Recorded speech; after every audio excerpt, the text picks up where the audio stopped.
awards weren't enough, Wally was also presented the 2021 Hoover Trophy. This trophy is awarded to aviators who inspire a love of flight in others. All of us at Team Blue are so proud of Wally. Turning our attention to the day at hand, every flight for New Shepard is another step towards our mission of building a road to space. In 2021, we flew 14 people to space across 3 human flights. This year, we expect to at least triple that number. And how do we get there? With safety at the center. Safety is our highest priority at Blue Origin. It's embedded in every part of the New Shepard vehicle design, its launch operation, our culture. And prior to our first human flight, we went through a rigorous program before being certified to fly humans to space. That's right, Eddie. And the numbers here speak for themselves. 15 successful test flights completed before first human flight, development of our full envelope crew escape system, which we then successfully tested 3 times. We did a successful test flight with 2 parachutes, so that's 1 parachute out, and of course, demonstration of those redundant landing systems on New Shepard. Something we've heard time and again from our astronauts is just how moving it is to see Earth from space. It's a reminder that just a few dozen miles of atmosphere, almost nothing, stands between us and the vastness of space. The Earth, our Earth, the one we have, is fragile and must be protected. And this core value of preserving Earth is foundational to all of our work at Blue Origin. And it goes from the design of our vehicles to how we work with our communities when building, refurbishing, and expanding new facilities. But it's also a longer-term vision focused on utilizing space and its tremendous resources to benefit all of us here on Earth. And it's an incredibly inspiring mission. One of the earliest technology capabilities we identified to enable this vision was our ability to work with liquid hydrogen. We know there's water on the moon, and one of the main constituents of water is hydrogen. It's why we design with reusability in mind, why our lunar lander is powered by the liquid hydrogen and liquid oxygen BE-7 rocket engine, and I'm proud to share some footage with you all from a recent BE-7 test.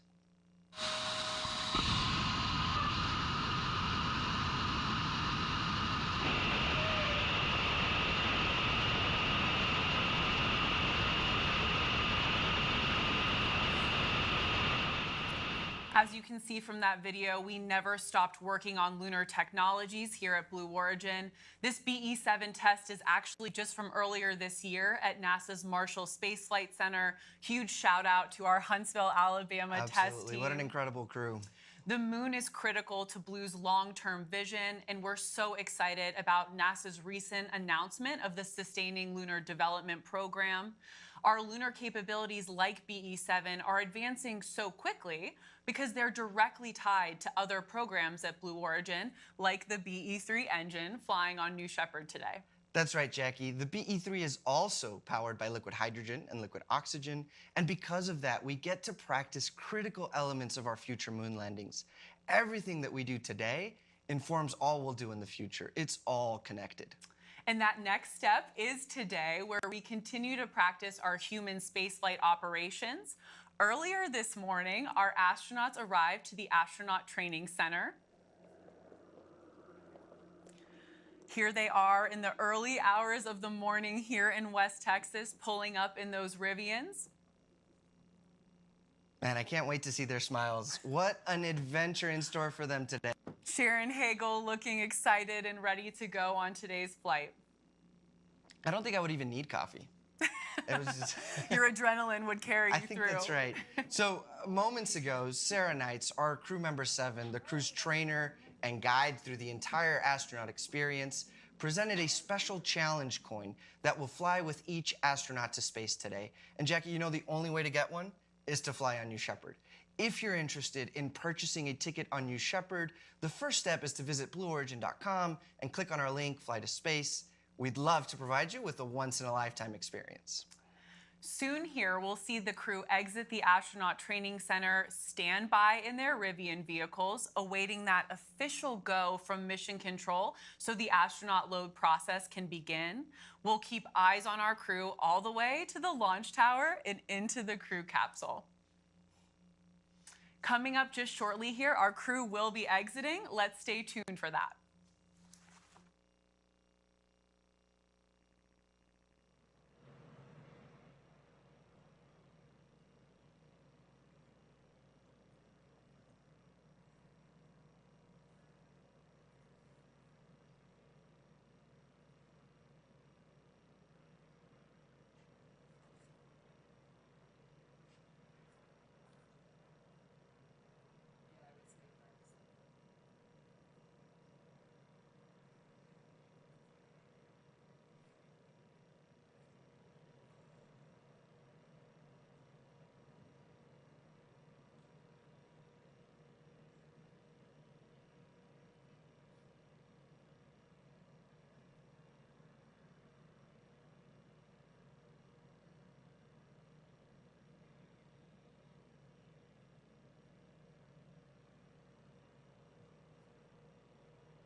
While we have a moment here awaiting our crew's exit from the Astronaut Training Center, let's check on the latest with Club for the Future, Blue Origin's nonprofit foundation.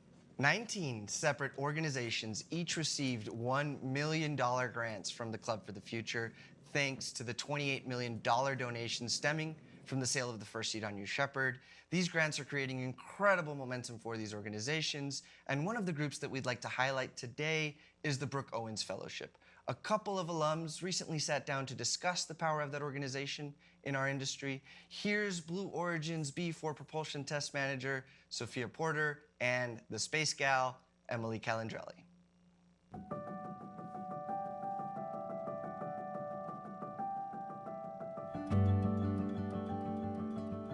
Emily, it is so great to connect today. Tell me more about your role and the Brooke Owens organization. My name is Emily Calandrelli. A lot of people on the internet know me as the Space Gal, and I am part of the executive team of the Brooke Owens Fellowship.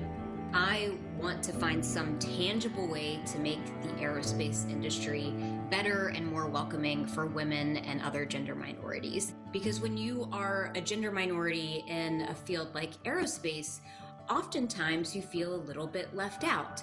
And so being part of the Brooke Owens Fellowship, you become part of this support community that you can go to for advice or to vent or just to talk about opportunities and strategies for how to navigate your career. It's really been an honor for me to be a Brooke Owens Fellow as well. It placed me with Blue Origin for my internship, and I absolutely fell in love with this company. I eventually accepted a full-time job at Blue, and I've been here for 3 years. I hear that over and over and over again from all of these people who win the Brooke Owens Fellowship, and it just changes the trajectory of their career.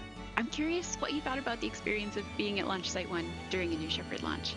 There's like electricity in the air because you're there with other people who work at Blue, who've worked on the rocket. And so being able to go there and watch it in person was an experience I'll never forget.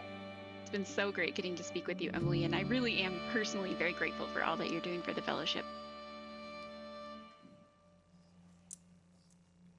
And that's what Club for the Future is all about. Thank you, Sophia. Thank you, Emily. And thank you, the Brooke Owens Fellowship, for the difference you're making in our industry. What an inspiration. Truly inspiring stuff. Shortly here, our crew will receive that official go from Mission Control to begin the astronaut load-in process. That should come at about T-minus 45 minutes. Once they get that go, they'll travel down the road to space to the launch pad. From there, it's getting real. They'll ascend the launch tower, stand by in the safety shelter, cross the gantry, and ingress into the crew capsule where Capcom, Kevin Sprague, will be communicating with them from the time the hatch is closed through the entire flight and all the way to crew capsule touchdown. Kevin's joined today by Laura Stiles. She's a crew member 7 in training, and before joining the CM7 team, she led New Shepard's flight operations team. Some of you may recall she was sitting in my seat here at the desk on the last launch. That's right, Eddie. You have big shoes to fill. I couldn't agree more. I hope you're ready. Laura's had a stellar career with us. She's been with Blue since 2013, beginning with the new graduate rotation program, and eventually she became one of Blue's first qualified capsule controllers. It's very cool to see her in this position, and I can't wait to see her lead her own mission as crew member 7. We are cheering on Laura from the desk today. And checking back in on Club for the Future, today's astronaut crew continued our tradition of making their own postcards on behalf of Club to fly with them to space and back today. This gives each astronaut the chance to share a few words of inspiration for the next generation. Some great art we see here. I love Gary Lai's solar system. I think that looks like. Yeah, no, I think it's a 2-scale drawing of our solar system, and then we've got some inspiring messages of being brave, and you can do it. Absolutely, you all, you can do it. All right, we're moments away from Mission Control's official go for astronaut load-in to begin. While we wait for that, let's take a quick break.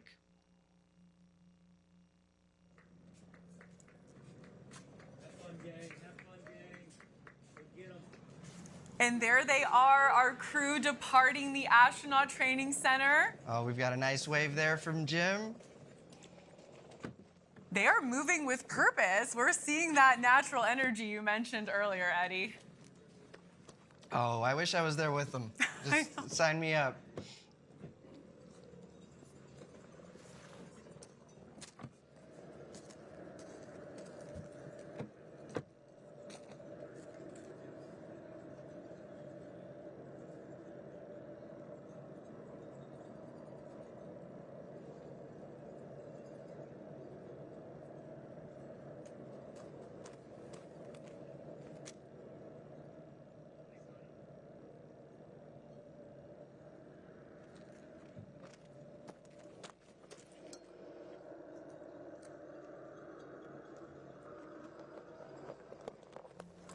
In the driver's seat there, crew member 7, Sarah Knights. If you're just joining us, welcome to Blue Origin's 4th human flight. Our crew is on the move. They received the official go for astronaut load. They're on the way to the rocket that will take them to space and back. And a little hard to see from our footage there, but that is my favorite parade. The energy is incredible. It's a chance for Team Blue. Look at Gary, look at how happy he is. But it's a chance for Team Blue, the crew's friends, family, really everyone to whoop it up and support the astronauts one last time before launch. Now, we're down there with cowbells making noise, but the astronauts, they're focused, they're calm, they look ready to fly. I love hearing those cowbells, and I'm a little mad at you, Eddie. You didn't bring us a cowbell for the desk. Nonetheless, we're supportive of our crew today. Did you see those smiles? So excited for this team. As you can tell, on this road to space, visiting Space on New Shepard is a once-in-a-lifetime opportunity. If you'd like to purchase a ticket for this amazing journey, visit blueorigin.com and click Fly to Space.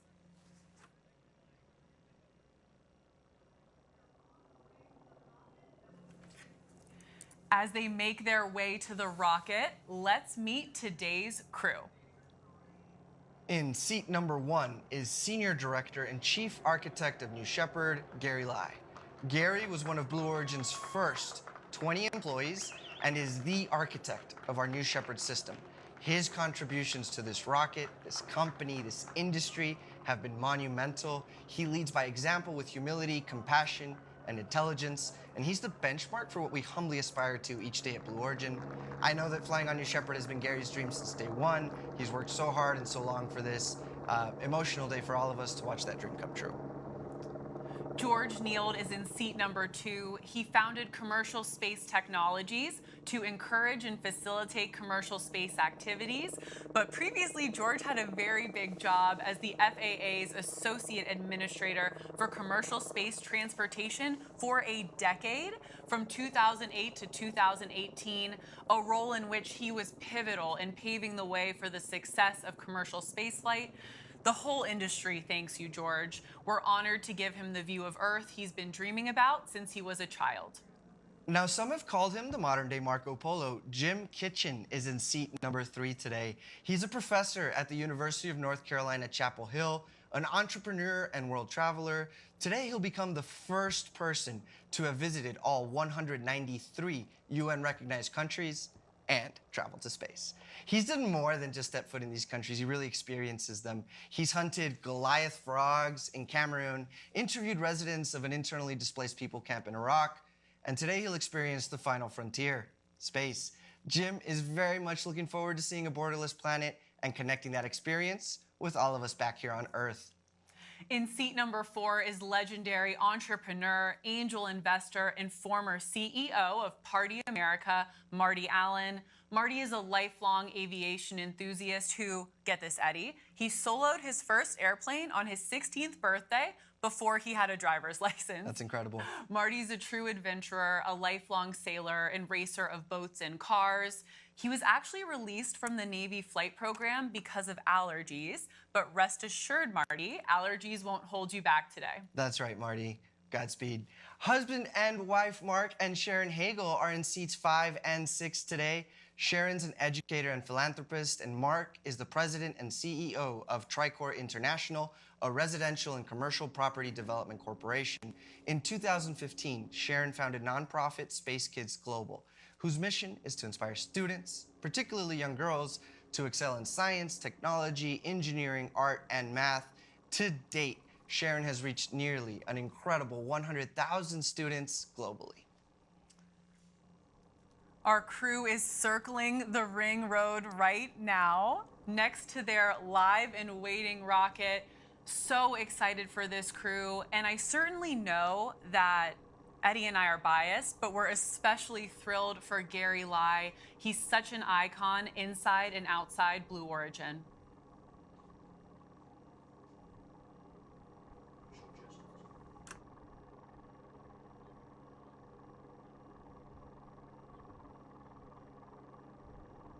Chief Architect of New Shepard, and I've been working on the program from the very beginning.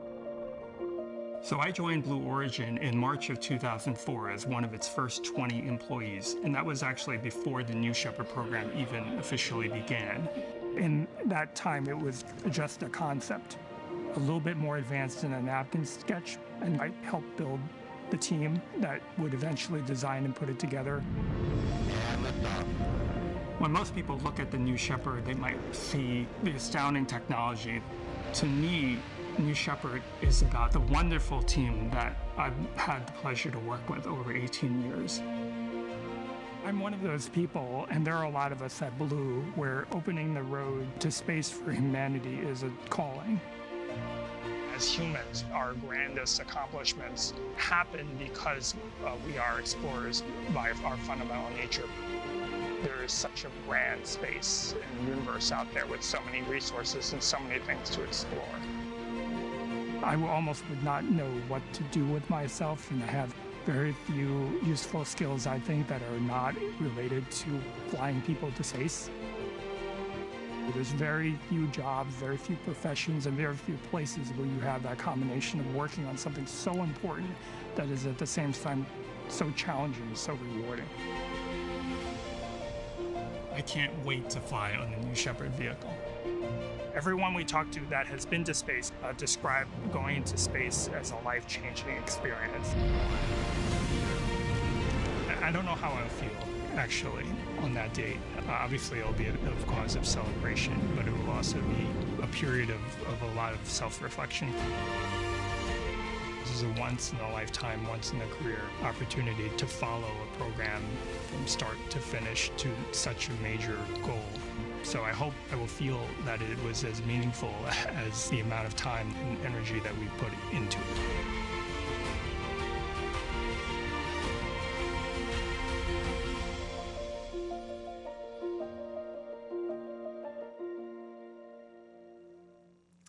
It is safe to say all of us at Team Blue are so excited to fly Gary Lai. Fly Gary Lai. Hashtag fly Gary Lai. That's right. We're thrilled for Gary today. Words truly cannot describe it, and I am absolutely thrilled to say Gary is currently climbing the launch tower in the bottom right of your screen. If meeting Gary is any indication, we're passionate about doing meaningful, historic work here at Blue Origin. Come join Gary, Eddie, myself, and the rest of us here at Team Blue. We're quickly growing across the country. We have offices and factories in Washington, Florida, Texas, Alabama, Washington, D.C., and California. We've recently expanded to Colorado, Virginia, and Arizona. Big initiatives require the best and the brightest, like Gary Lai, like Jackie, like you. Come work with the smartest people on the planet, solving the most interesting challenges as we build a road to space. Encourage you to visit our website for more details. And as we see our astronauts ascend the tower, let's take a moment to discuss some of the things each astronaut will fly with today. Jim Kitchen is carrying his 10 passports with him.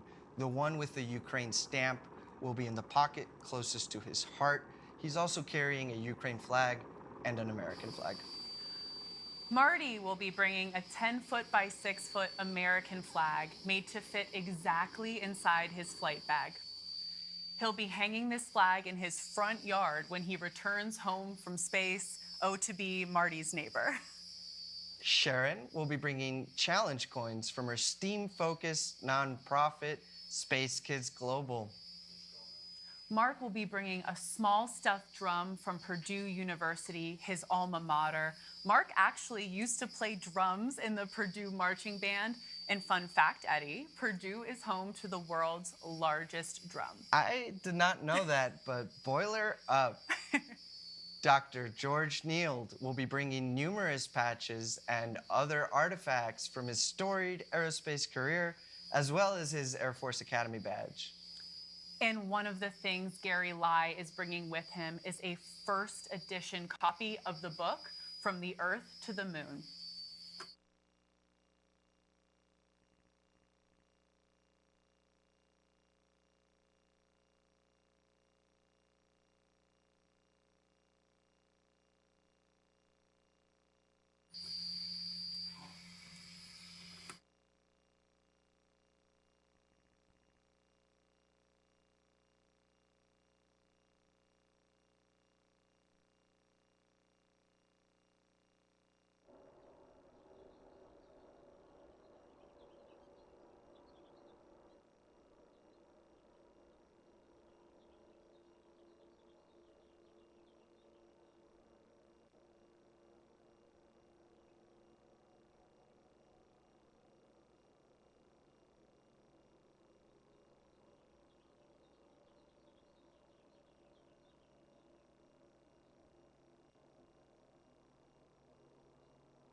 And our crew just exited the safety shelter, crossed the gantry to their crew loading tower, and they're entering the capsule in ascending order.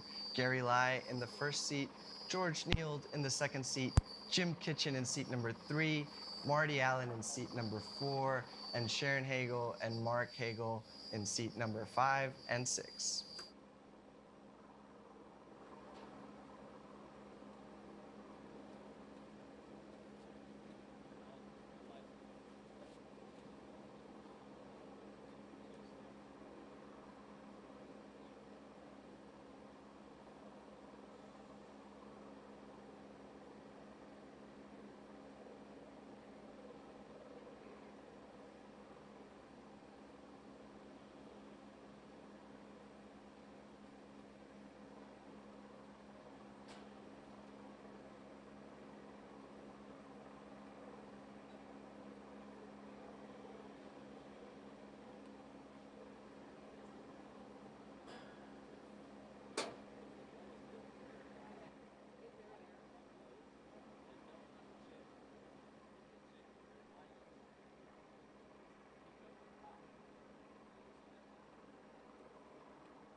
Our crew is seated in the New Shepard crew capsule, and crew member 7, Sarah Knights today, is helping them into the capsule, getting them all situated, getting them all buckled into those seats.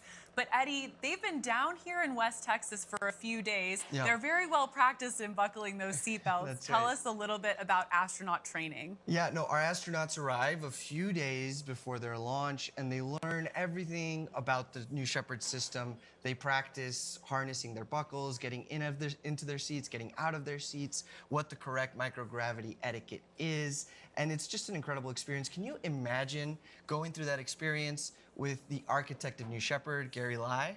I truly can't. I mean, talk about subject matter expertise. I also, was so funny, I was thinking about Kevin and Sarah training Gary Lai to go on this experience. The architect of New Shepard, Gary Lai. He's actually right there on the left when you're peering into the open hatch here. Just so thrilled. It's unbelievable to see Gary in that seat.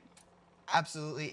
And what an experience for our astronauts to train with Gary, to hear the stories and the context and behind the whys of how New Shepard is today, and of course about our vision and this inspiring mission that Gary has undertaken now for over 18 years. That's perseverance, it's diligence, it's determination. He's designed, he's built, he's tested, and today he's flying New Shepard.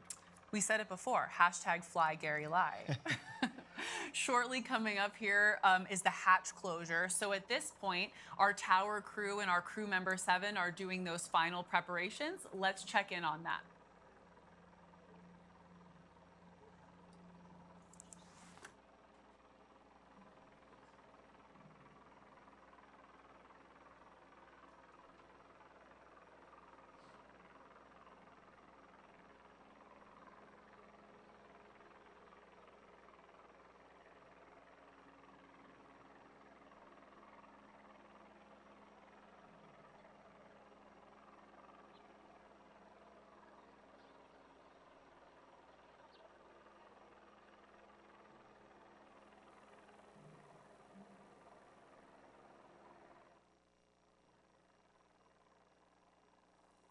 Your truck to space. We're going to get started with an astronaut contact. Astronaut Lai, how do you read? Fuel control, astronaut Lai, loud and clear. Astronaut Nield, how do you read? Nield, loud and clear. Astronaut Marco, how do you read? Polo, loud and clear. Astronaut Marty, how do you read? Astronaut Marty, all is good. Astronaut Space Cadet, how do you read?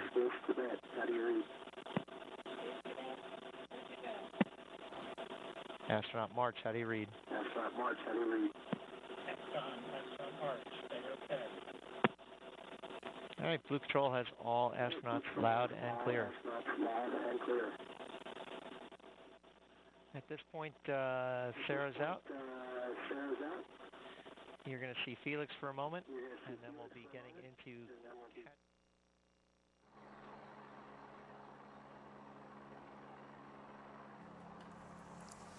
Thanks for joining us for our 4th human flight. As you just heard, those were our capsule communicators, Kevin Sprague and crew member 7 in training, Laura Stiles, checking in with our 6 astronauts today, George Nield, Sharon and Marc Hagle, Jim Kitchen, Marty Allen, and the architect of New Shepard, Blue Origin's very own Gary Lai, are loaded into the RSS First Step, awaiting a life-changing experience to space and back. And we just had a great shot of Gary and his smile, and of course, the RSS First Step over the hatch. It means reusable spaceship. This capsule has already gone to space 5 times, and it did so in the span of 12 months. Operational reusability, like today's 6th flight, is an underlying philosophy at Blue. It's fundamental to ultimately and dramatically reducing the cost of access to space. I'm just blown away when I think about New Shepard's vehicles being designed for 100 uses. We work towards that goal step by step. We're at just about T-minus 23 minutes until launch. While we have a moment, let's take a closer look at today's 4th human flight crew. dubbed the Roaring 20s. I love that name.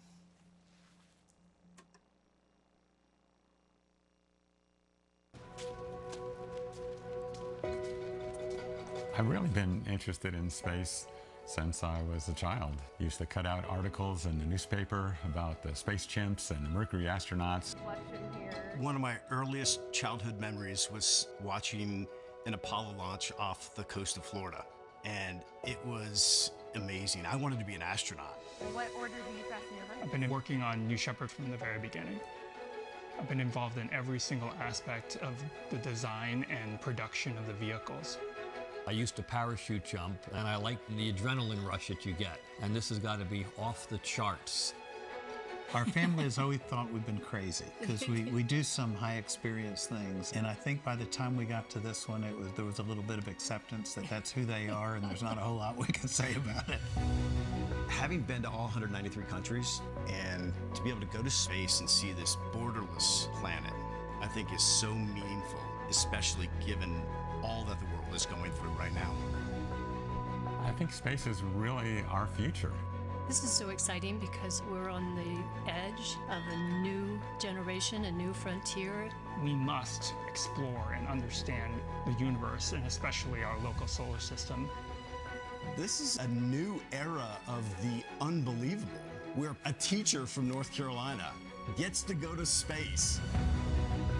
The day of the launch, when that rocket gets in and you start feeling the power of it, I don't even know what I'm going to think. Looking out the window and seeing the black sky and the curvature of the Earth is really going to be special. Here I am with this opportunity of a lifetime, and it's just amazing. To be able to fly with this crew, and including Gary Lai, who's had such a major role in creating New Shepard, is just very special to me. Where are you guys going? Space! Yeah, let's fly.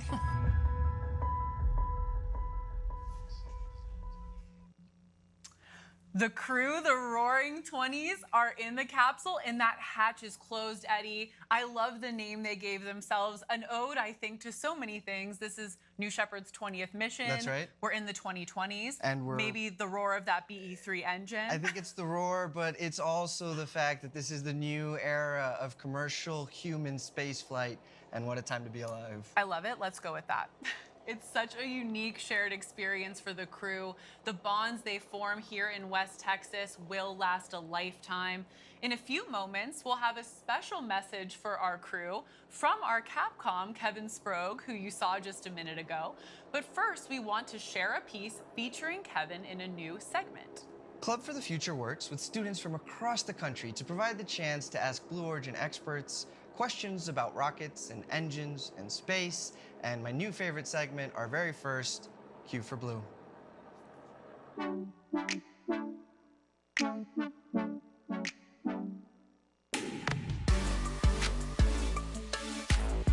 Hi, my name is Hazia Puga. I go to SEAM Academy and I'm from Lexington, Kentucky. Right now in physics, I am studying gravitational energy and mass versus weight.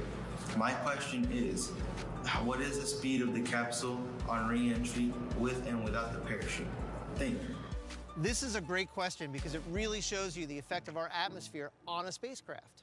The descent phase of flight starts at the very top of the capsule's ascent, called apogee, which happens around 350,000 feet.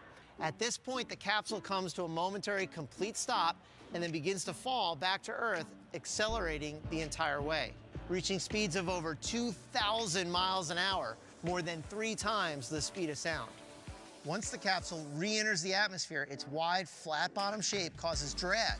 The capsule keeps falling at about 250 miles per hour until the moment the parachutes are deployed. Once that happens, the capsule speed drops to an easy 16 miles an hour, and our soft landing system activates just before touchdown to give the astronauts a nice, gentle landing.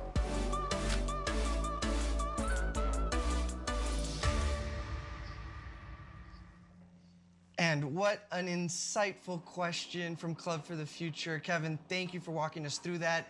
Safe to say, Jackie, that we'll be able to live that right now. We'll see it live, and we'll be able to apply everything we've learned as it's happening real time. That's right, Eddie, and we're just about 18 and a half minutes away from that moment. Let's take a quick breather. We'll be right back.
If you're just joining us, we're at about T-minus 16 minutes until our fourth human flight. As you can see from these beautiful shots, our crew are strapped in, the hatch is closed, and the tower crew is just doing some final checkouts prior to today's mission, alongside crew member 7, Sarah Knight, standing there in the black flight suits. And can you imagine their view? These largest windows, some of the largest windows to have flown in space, they're sitting 80 feet in the air, looking out on the far west Texas desert, and there's this world-class launch pad right next to them.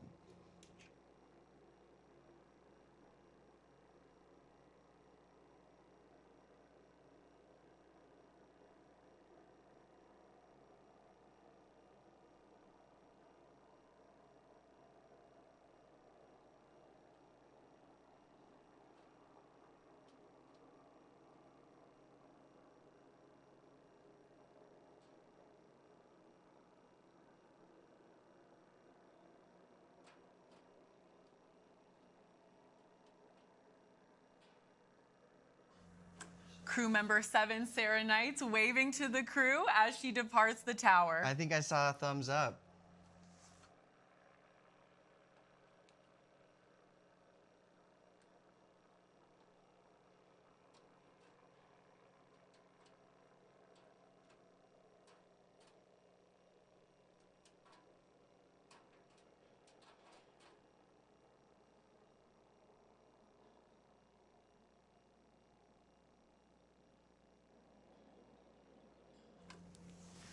Coming up here shortly, we're going to have a very special message for today's crew from some of the astronauts who have flown on New Shepard before. Coming up here shortly will be the voice of our capsule communicator, Kevin Sprague. Let's listen in.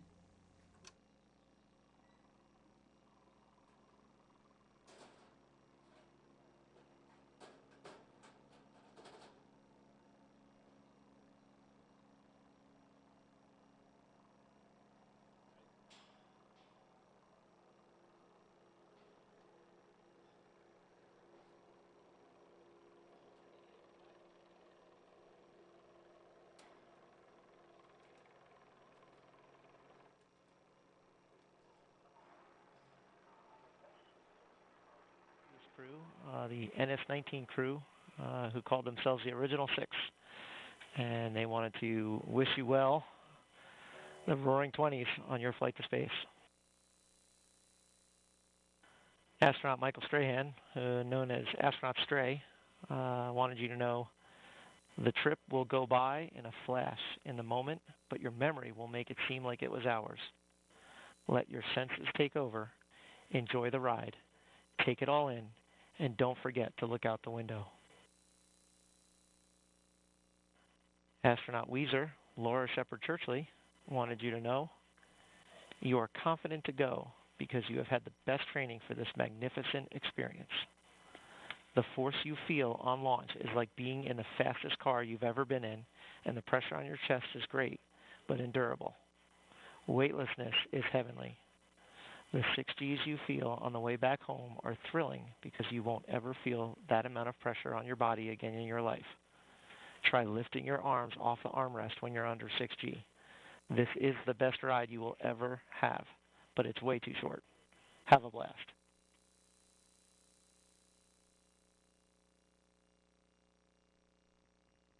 Standby 1.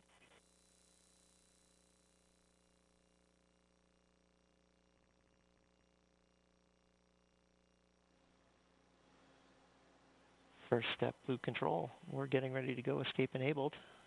Look for that blue light.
Taylor wanted you to know you are about to see the universe as it truly is.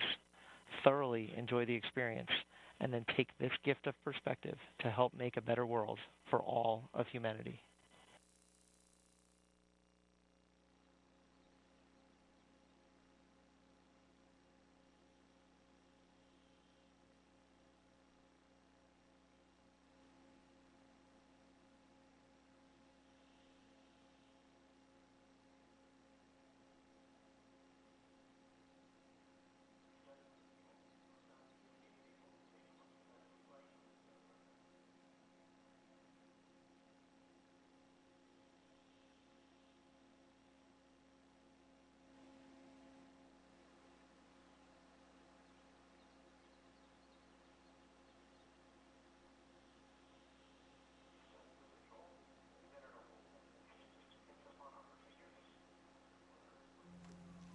It's so cool to see the community of Blue Origin astronauts getting a little larger, launch by launch, step by step. We had a few messages there from the previous crew, the original 6, and just what perspective. I think I heard that New Shepard is the best ride ever, too. So I'm going to quote that. We have entered a hold at the moment, and we're going to hang out here while we get back to you.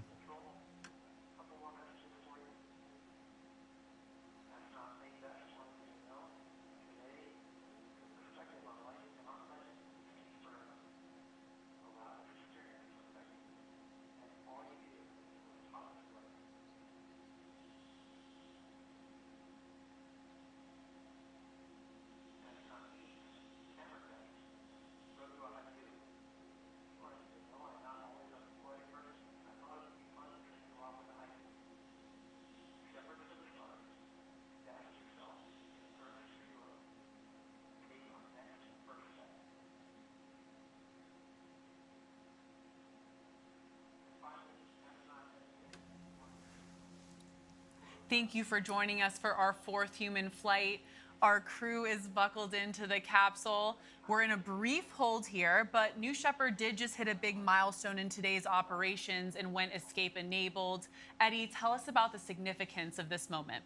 That's right, Jackie. Escape enabled is a pivotal moment in our flight preparation.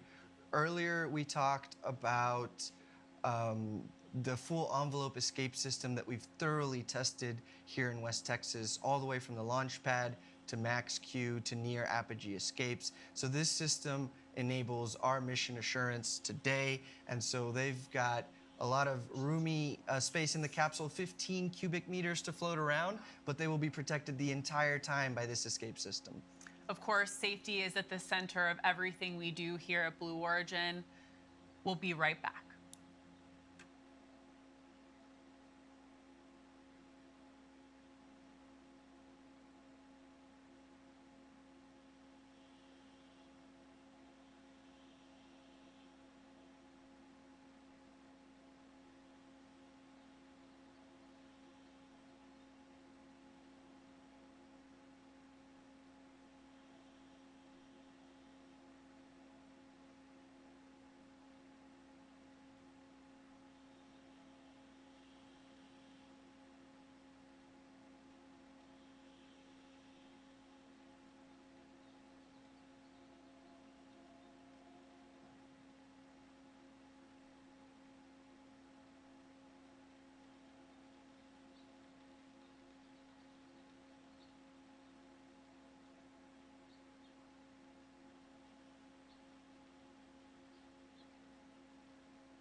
Thank you for joining us today for fourth human flight. We remain in a brief hold here, but you are getting some beautiful views of Van Horn, Texas in the background from our amazing camera crew.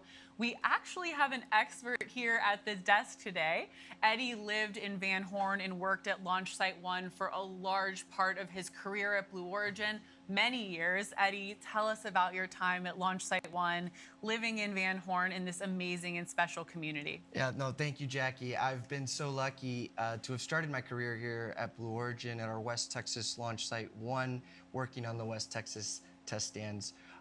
You know, Van Horn is really in the middle of nowhere, West Texas, but it's a slice of home for me and for us at Blue Origin. We moved to Van Horn in 2006. Our founder, Jeff Bezos, gave the scoop to the Van Horn Advocate all those years ago that we were going to be here, that they would hear the roar of our engines and see the beautiful flying vehicles go to the edge of space and back.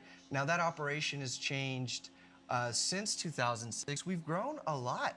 We're over 300 employees, and we've launched 19 times, going on 20, and we continue to test the BE3 engine, the BE3 propulsion module, the BE3U engine for New Glenn, and of course the BE4 engine for Vulcan, for New Glenn. And it's an incredible operation. Our team here has a dream job. They design, they build, they test, they push those systems to the limit, and then they learn. And it's part of the reason that we're able to today with certainty say that we believe and are proud of our mission assurance, that this BE3 engine and this New Shepard system will keep our astronauts safe on this incredible ride to space.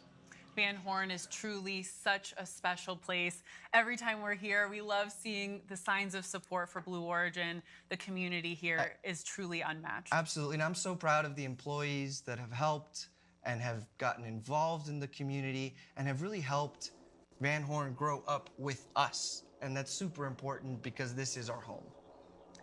So special. Thank you for those special memories and insights, Eddie. We remain in a brief hold here, so let's check out more of those beautiful West Texas views, and we'll be right back.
As you can see, we currently remain in a hold while Mission Control makes sure all systems and weather are aligned for today's flight.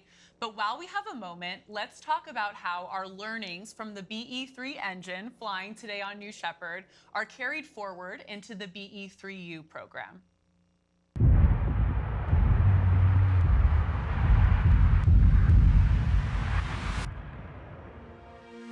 Here at Blue Origin, we're building the next generation of American-made rocket engines. And liftoff. We picked hydrogen for New Shepard so that we could get the learning that we needed for our ultimate orbital launch vehicles. We need the performance from hydrogen for the upper stage. The BE-3PM engine is highly reusable, human-rated. It provides a really good opportunity for us to practice. Since we've been able to fly BE-3PM on multiple New Shepard flights, we learned a lot about how to operate a hydrogen-oxygen engine. So now we have taken the BE-3PM design and optimized it for use in space as a second stage engine for New Glenn. We call it BE-3U. The BE-3PM is about 110,000 pounds thrust, and the BE-3U is 160,000 pounds thrust. There's 7 BE-4s that are the booster engine for New Glenn.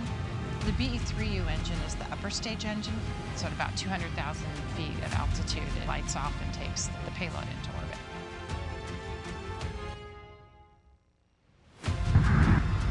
We're engine testing now. We're doing a few design tweaks based on what we've learned, and by the end of this year, we should be up to full rate production. It is just an exhilarating feeling to watch all of our hard work come together and see that engine actually come to life. One of the reasons I came to Blue after a career of doing engines is just the numbers of engines we're doing. We're supporting research, production, flight. That's unique to Blue.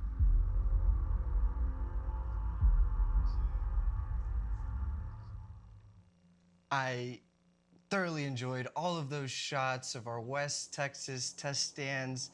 You know, Jackie, when I first moved to West Texas, I started on the BE-3 engine test stand. We call it the Geeks test stand, the Giant Engine Experiment test stand.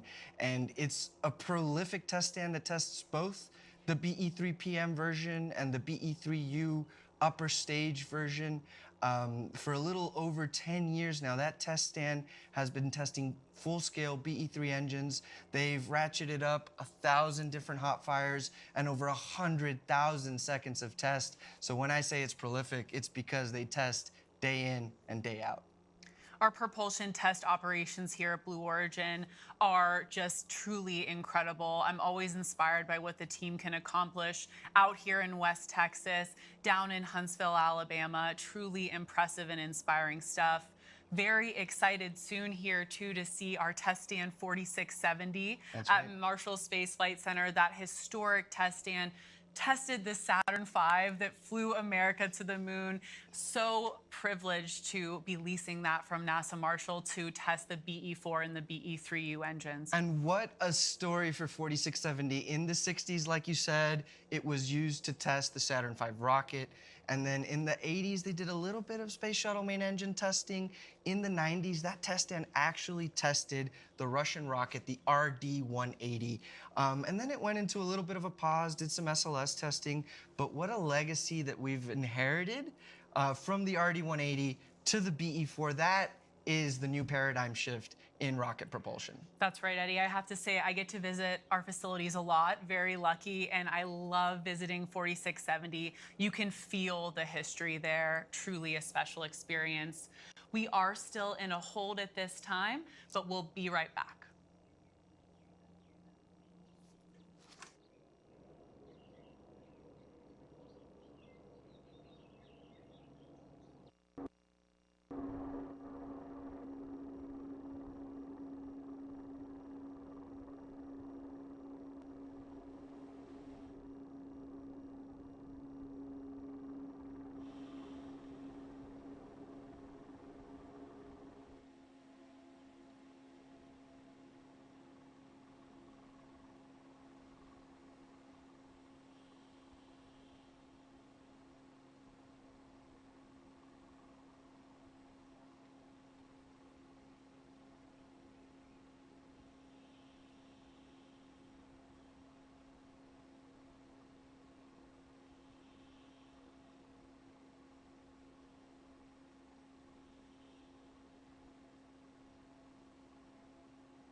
We remain in a hold in our countdown today to make sure everything is ready to fly. While we have a moment, let's talk some more about safety, of course, our #1 priority at Blue Origin. All in all, Jackie, safety drives everything we do at Blue Origin. There's nobody on Team Blue who does a better job of elegantly communicating this than Blue Origin's Director of System Safety Engineering, Andrew Lake. Andrew, you have such an important role at Blue Origin. So at Blue, when we say safety is a top priority, what does that mean? Yeah, it's interesting, this idea of safety as a priority. And there are a lot of ways to think about this, but I see safety more as a core value that you build a business around. And a business like what we were thinking about for New Shepard and what Blue is doing in general is animated around this idea of safe and reliable systems. So New Shepard went through this extensive test program, right? And we flew for, what, 5-6 years before we put people on board. How do you know that you're done? In a certain sense, instilling safety into both the vehicle and the how it operates. Yeah, there are a couple ways you kind of go about it. The first thing you have to do is you have to set goals, safety performance goals, safety performance thresholds, to help you understand when you've met those thresholds. But in any program, you're never really done. You always want to look for opportunities to improve the system, both operationally, both for safety, both for reliability as well. And so we always have to maintain a humility that comes with flying rockets with these kinds of energies involved. And so we, and the ops team that we're about to go fly this mission, I've never seen a team more diligent, more patient, and the constant awareness and the vigilance required to say, raise issues and make sure they're addressed before we decide that it's time to fly people. It's taken a team of people to get to this point, to be flying people on New Shepard. What would you say to this team? I'm humbled to work with this team. It would be lying to say that 3 people who happen to have voted as part of a much larger tech for human flight certification are the people who decided that we're safe enough. Hundreds of people have put their blood, sweat, and tears into this program. Each of them just immensely individually focused on not just the safety of the system, but the reliability of the system. And then there is the work that our team does to kind of partner with them to help them achieve these goals. I am immensely grateful for the opportunity to work with them, and I'm humbled to have an opportunity to kind of lead the safety mission assurance efforts with this team. Well, tell me this. Would you fly on New Shepard? I would, and let me just say this. Yeah. There are a lot of people at Blue that would be excited to fly New Shepard, and I'm happy to count myself as one of them. It's a fantastic system. It's a very robust system. And yeah, if I ever had the opportunity to fly, I'll wink a little bit at the folks making these decisions. I would be super excited.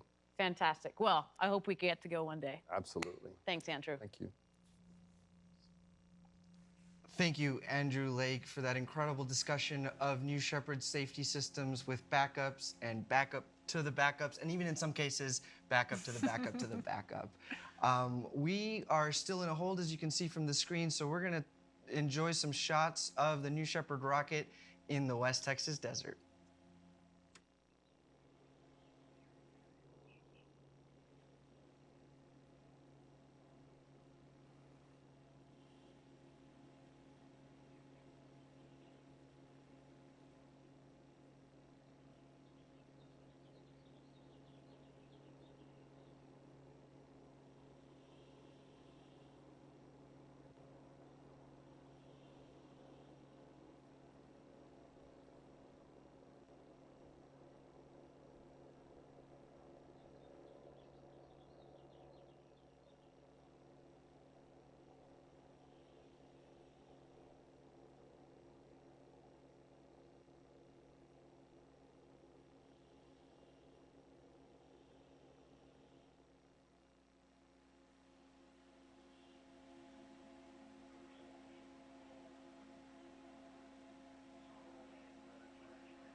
While we have a moment here, let's talk about New Glenn, our orbital program.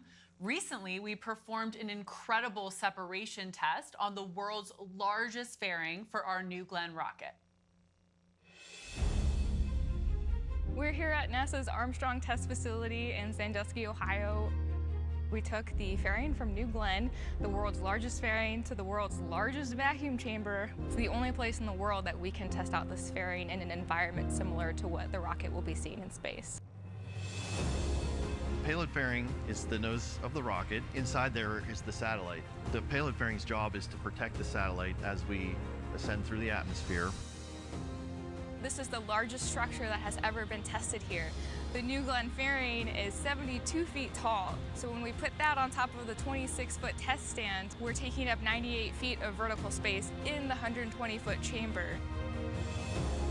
This jettison test is a huge milestone for us.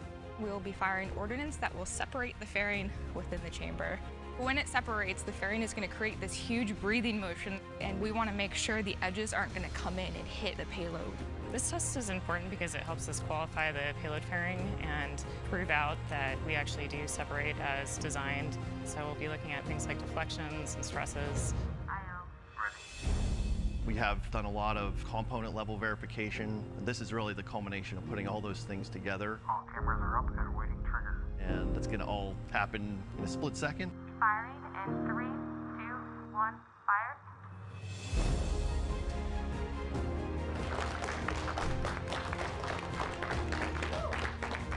It separated as expected. We collected a lot of really good data.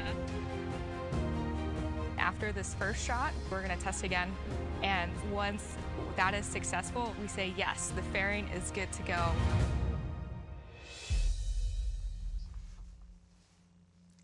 It is so amazing, Eddie, to see New Glenn hardware in test. These moments are so incredible along this road to space, and it's very special. I'm going to say something nerdy and lame, Eddie. It's very special to be testing New Glenn at NASA Glenn. That's right. We love that.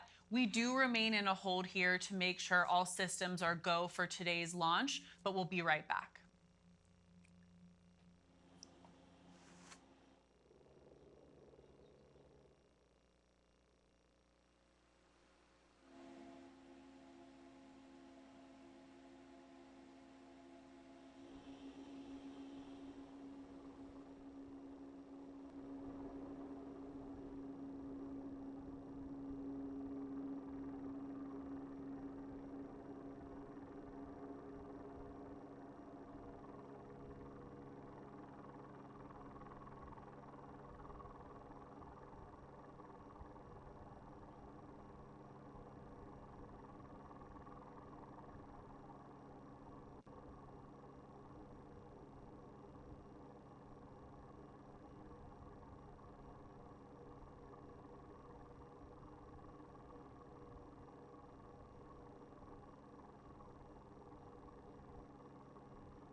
We remain in a hold here while mission control ensures that all systems are a go for launch.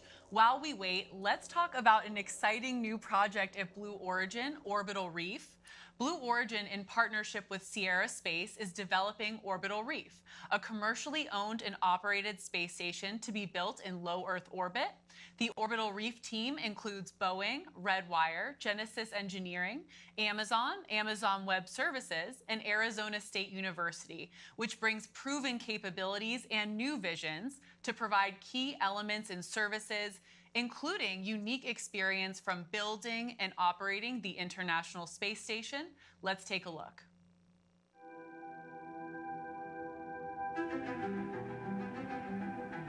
There have been dreams for a very long time of robust commercial activities in space with growing populations and so forth. Now we have access to systems that cost less to launch and land, and we now understand how to build destination systems that last for a long time. It's the commercial world in which advanced capabilities get normalized and become a part of everyday life. Orbital Reef is a full-fledged commercial space station. Think of it as a village. Think of it as many different organizations and people in their own parts of Orbital Reef doing their own activities. Where all types of companies can come together and do research and/or production, and also provide opportunities for tourists to come and just experience what space is like. It's an ecosystem that will allow ideas to grow, to germinate, whole new fields and areas of economic arena, new science that we can't even imagine now. Orbital Reef starts with two strategic partners, Blue Origin and Sierra Space. These two together have the fundamental elements that give us both transportation of cargo and crew and the destination system essentials. In addition, we have a set of expert teammates, which includes Boeing, who will be developing our research module. We'll be providing crew and cargo transportation with the Starliner, and when the Orbital Reef is operational, we'll provide all of the operations and maintenance necessary to sustain the Orbital Reef. Genesis, who are developing the single-person spacecraft for suitless extravehicular activity. ASU is going to bring together this international group of 14 universities to work with Orbital Reef on the ethics and guidelines of research, on how we can bring to bear all of our expertise. And Redwire, who provide in-space manufacturing. Leveraging the microgravity environment to push new science, new discoveries, and new commercial applications. We're working very hard to make sure that Orbital Reef is not just for the entities that have had access to space so far. It's intended to be humanity's footprint in Earth orbit, and that means all the nations and companies and peoples of the world.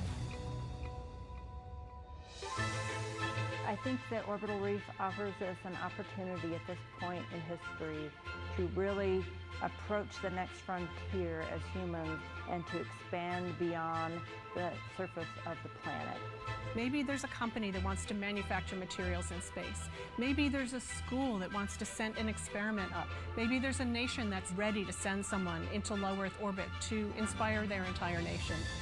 It's limitless, the implications of microgravity research, development, and manufacturing. Every aspect of our life, of industry, of science, will be impacted by the discoveries that we make on Orbital Reef. This unique environment that's only a couple of 100 miles away from us is both transformative and accessible. It's incredibly exciting.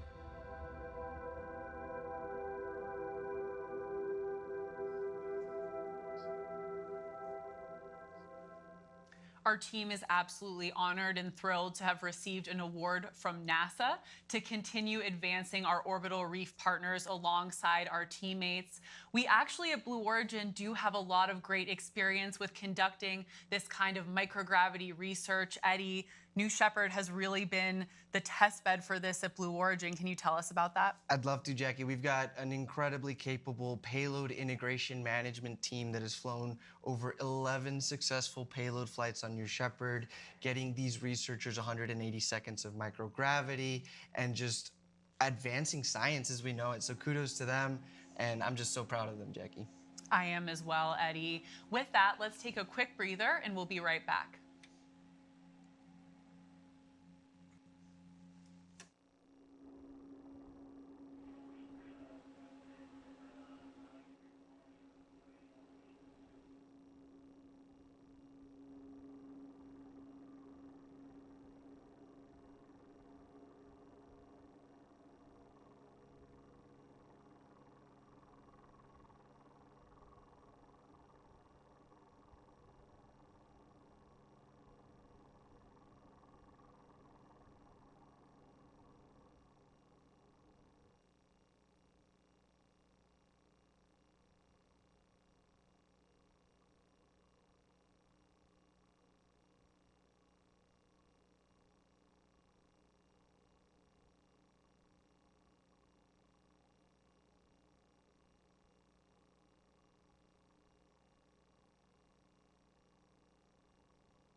Thank you for joining us for our 4th human flight, and thank you for sticking with us throughout this hold. I spoke with our flight director, Nick Patrick, earlier this week, and as you know, holds are, of course, a completely normal part of our launch process. Safety, as we've said multiple times on today's webcast, is always the #1 priority at Blue Origin, so we need to continue to take this time to do those checks and make sure this mission is ready for launch today. Stay tuned.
Thank you for joining us for our 4th human flight. As you may have seen on your screen, we did release the hold on the countdown clock. We're at T-minus 9 minutes and 30 seconds until our 4th human flight. Let's toss it to the rocket and stand by for mission control.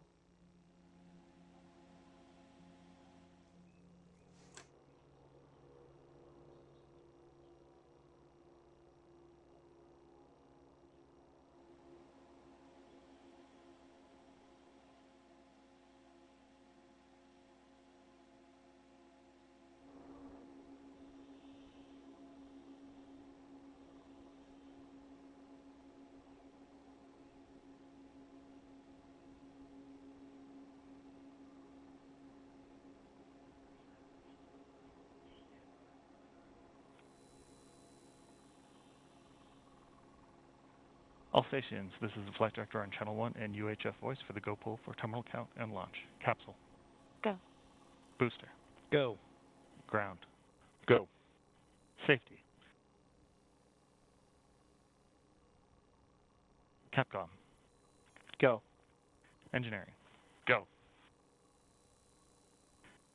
Copy, all goes. This is flight director. New Shepard is go for launch. Booster, commence the terminal count. We'll go flight.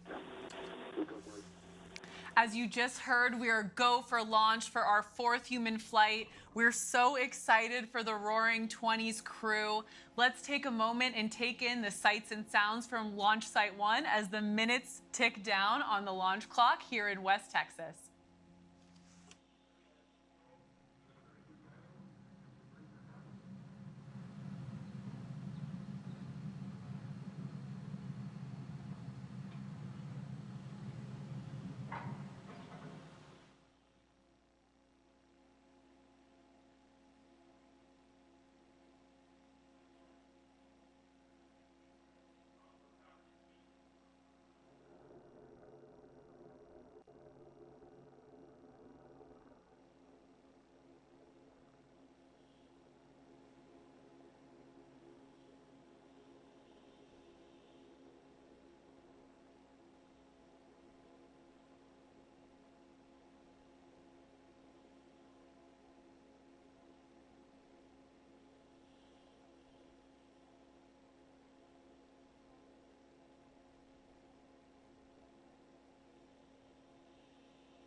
Okay, as we tick down to launch, Eddie, can you take us through today's New Shepard flight profile? I'd love to, Jackie.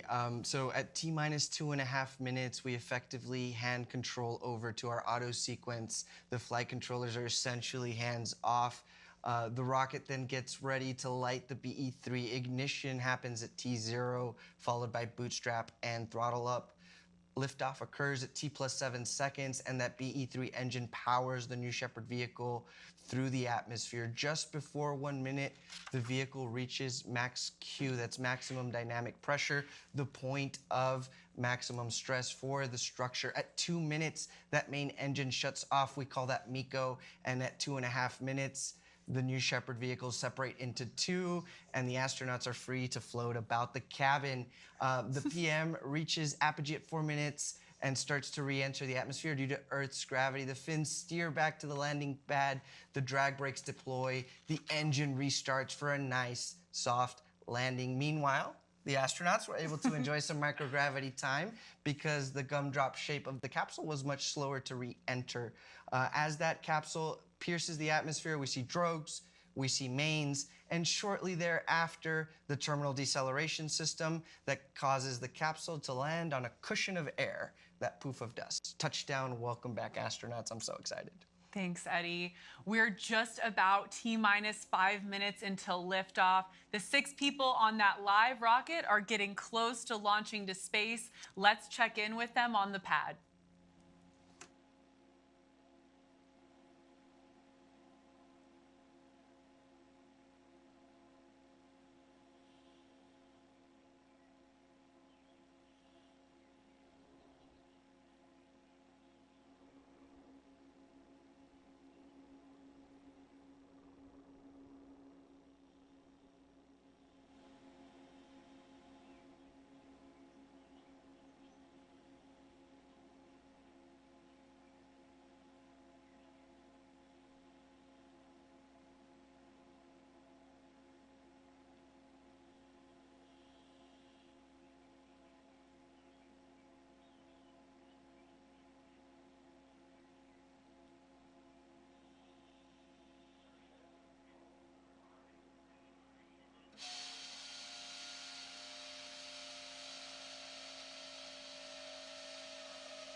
We're just under T-minus 4 minutes to launch of the Roaring 20s crew. Eddie, you've been so lucky to be down here in West Texas for many a launch. What's happening across Launch Site 1 at this point when we're so close to liftoff? Well, Jackie, it all starts at Mission Control. They are focused with final preparations, and it's a laser focus. They are there working through their steps, making sure that their systems are ready for launch. And we're just moments away from that here. Those bit checks, like we mentioned, will start at 2.5 minutes. And the cool thing about those final checks, I mean, our crew is on board. They're feeling, they're hearing this living rocket. Just truly such an exciting moment for them. Absolutely, that rocket is alive on the launch pad.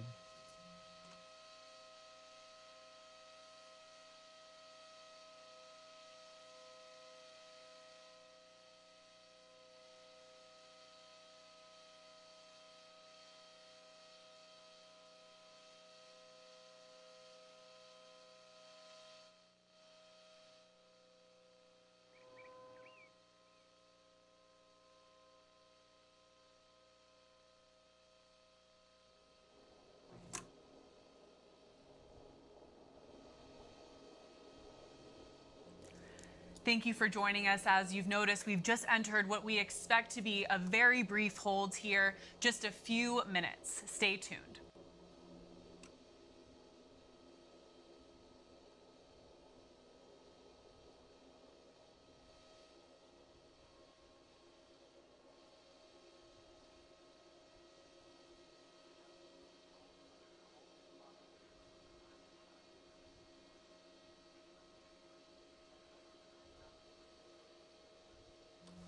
Okay, that hold has been cleared. We're at about 3 minutes until launch. We understand the Roaring 20s, all 6 astronauts on board our 4th human flight are ready to go. Let's watch and listen as New Shepard goes through those final checks and revs up for today's flight.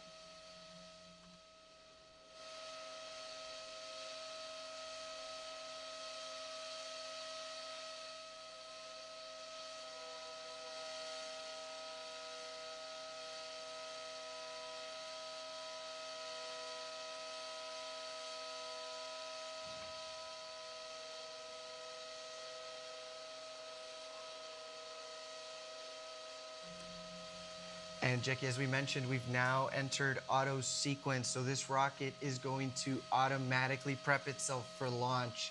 I can't wait to see what shows on our screen as the rocket prepares for liftoff.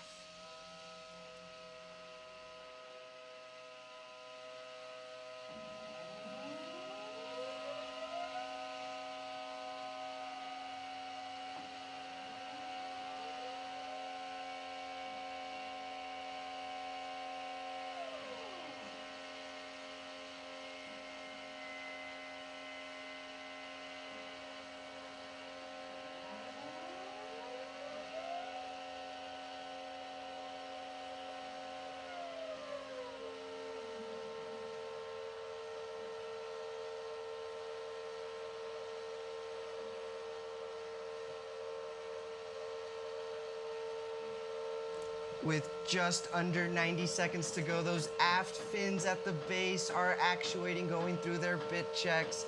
They provide control authority for the vehicle on ascent and descent. At the same time, we should be able to see the engine nozzle gimbal. It will help maneuver the rocket as its primary form of control. We've entered a brief hold in that final countdown. Our teams will assess. We'll be right back.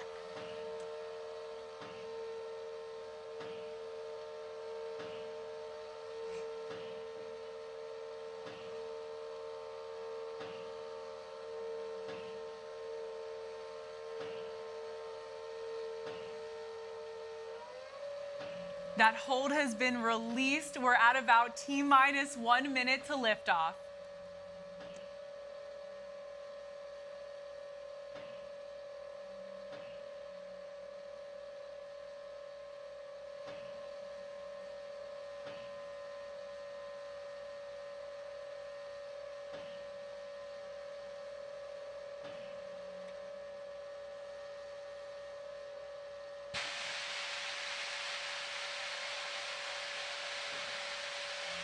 Ladies and gentlemen, it is time to launch this rocket.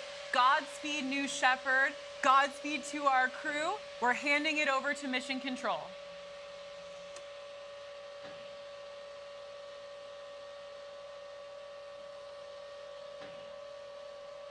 T-minus 10, 9, 8, 7, 6, 5, 4. Command engine start. 2, 1, 0. Ignition.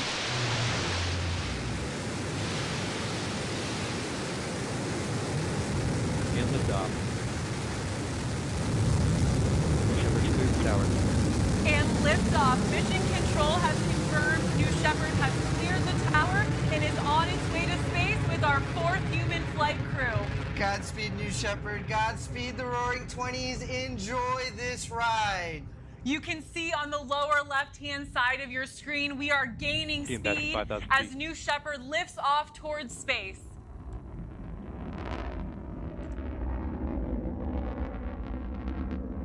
feet. That beautiful burn on that BE-3 engine, lifting New Shepard towards space. As we hit T plus 55 seconds, we will enter max Q, the point Max where Q. aerodynamic stress on the vehicle is at its maximum. We just confirmed max Q, and that BE-3 engine doing some work, 8,000 horsepower equivalent of it, to produce 110,000 pounds of thrust on its way to space.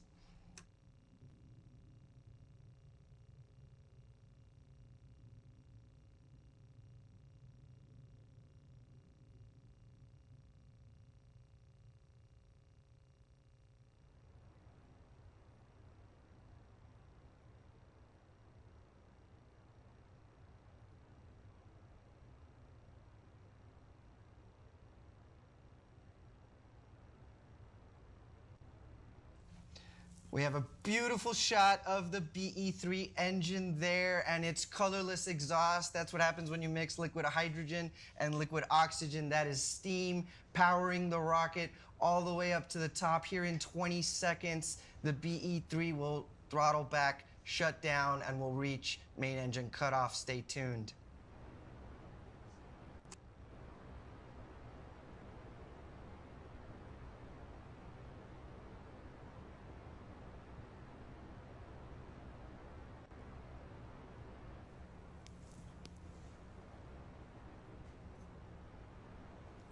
There it is. Miko, way to go, BE-3. Thank you for powering our astronauts to space.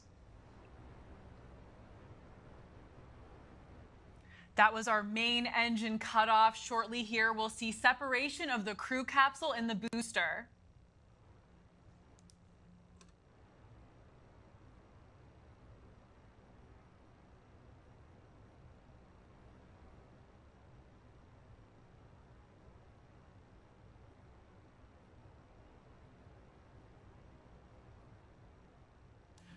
At this point, our Capcom Kevin Sprague will momentarily cue the astronauts to unbuckle their harnesses and start floating around the capsule. Welcome to Zero Gravity, Gary Lai and crew of the Roaring Twenties.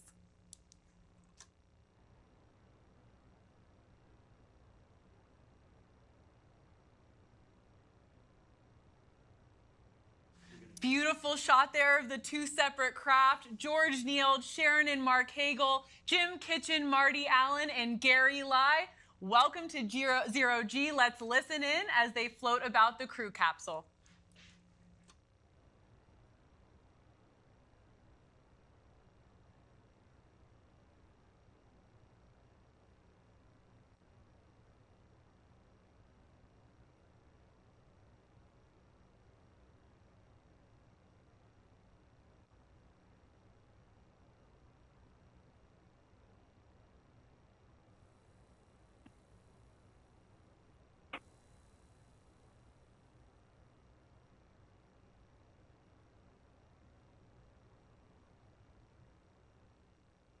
What? Who's what? Oh, right. Oh, my God.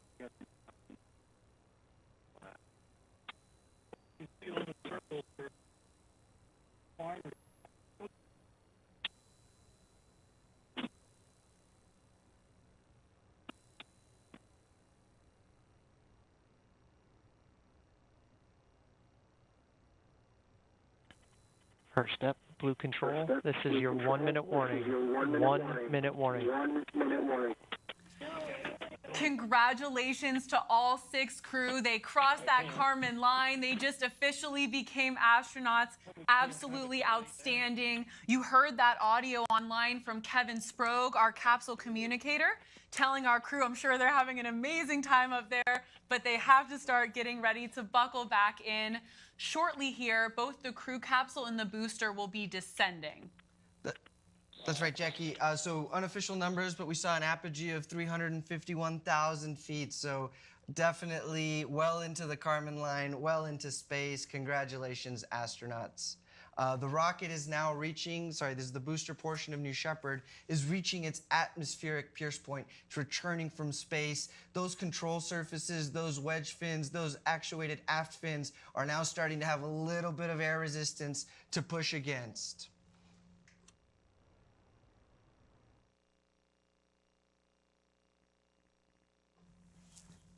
The booster will reach its maximum re-entry velocity, which is just under Mach 4. That's 4 times the speed of sound. And it's an incredible booster shape coming back down over the West Texas desert against those Texas blue skies. This is the fun part.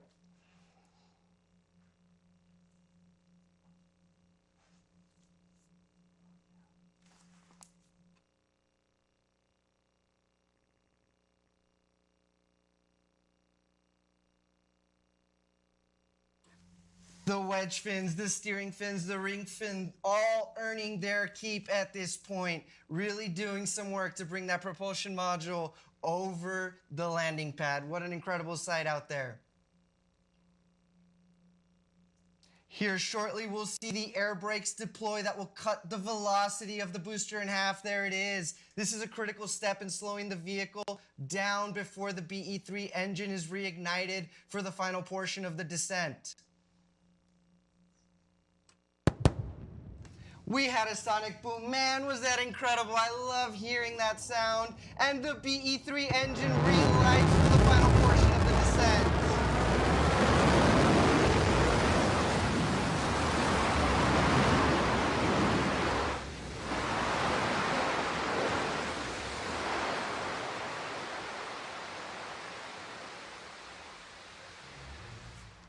Touchdown, New Shepard. Welcome back to Earth. What an incredible feat of engineering required to bring this rocket back safely, reuse it. All I can ever say, Jackie, is wow. Wow, Eddie, truly, no matter how many times we've seen this happen, a live booster landing onto that landing pad will take your breath away. And I have to say, Eddie, the char on the side of that New Shepard booster, there's nothing like it. Right above that feather looks like, and we see, of course, the New Shepard propulsion module beginning to dump some of the excess propellants. That's a key step for our reusable booster. We'll vent the tanks, we will inert them. That'll maintain the cleanliness throughout and allow that booster to turn around and fly again. We've got a great shot there of the capsule. There go the drogue parachutes they've deployed on our crew capsule to slow it down.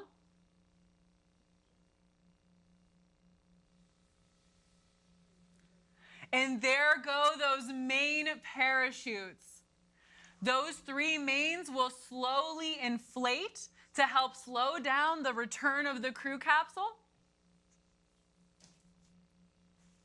While the parachutes are, of course, essential to provide a gentle touchdown for the crew capsule, New Shepard also has that innovative retro thrust system to make our touchdown even smoother for the Roaring '20s crew flying today.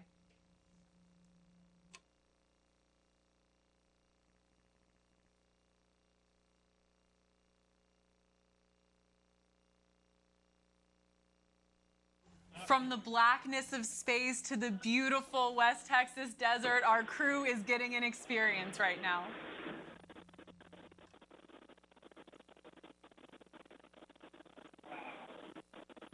That was a quick 10 minutes.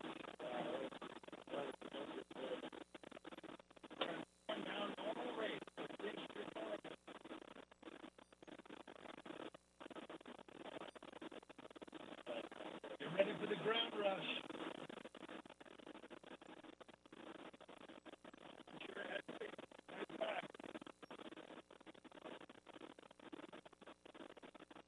First step, Blue Control. Stand by touchdown. Stand by touchdown.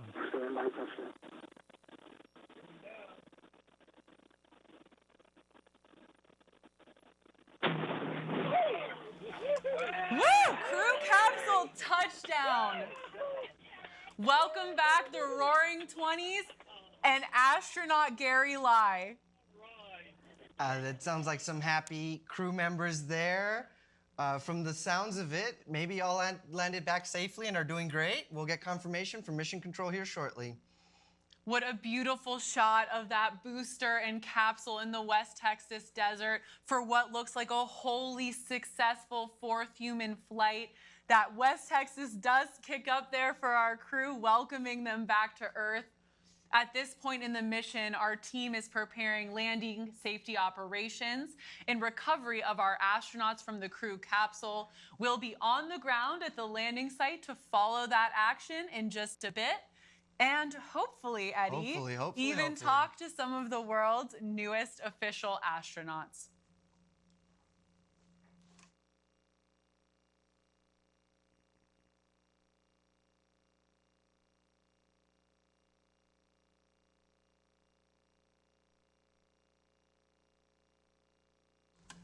Waves from our crew members looking great back here on Earth through those beautiful windows on New Shepard. And live footage of 2 reusable spacecraft next to each other. What an accomplishment. Congratulations, Roaring 20s. Congratulations, Team Blue. What a day today. Just a truly incredible moment. Our astronauts have returned home safely. Our crew team is on the way out to recover them from the capsule. Wow. What a day.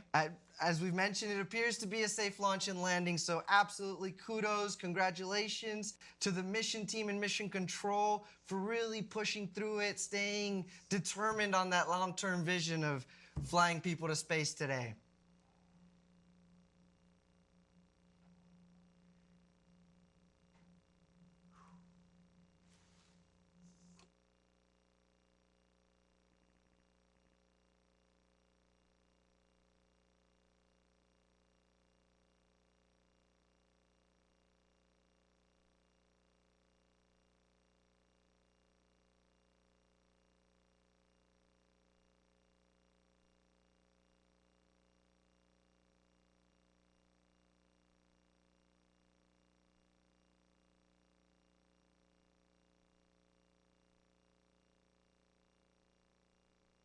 Mission Control has officially confirmed, I mean, I think we can see it from the windows, but they've officially confirmed they've spoken with all 6 of our astronauts and they are doing great. Our crew has put the roaring in New Shepard 20. I think it is safe to say here today, Eddie, absolutely thrilled for these 6 astronauts. And we've got just incredible shot right now of the desert, the mountains in the back, the blue skies. I can't wait to hear from these astronauts. What will they have to say about their experience today?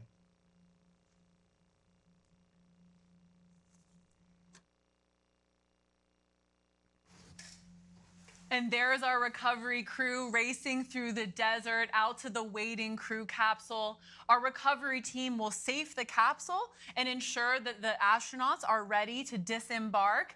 Shortly thereafter, they'll be followed by their friends and family. Eddie and I know they can't wait to give them a big hug and welcome them back to Earth. For the friends and family in particular, a moment of anticipation before they welcome their astronauts back to Earth with warm hugs, kisses, and just celebration.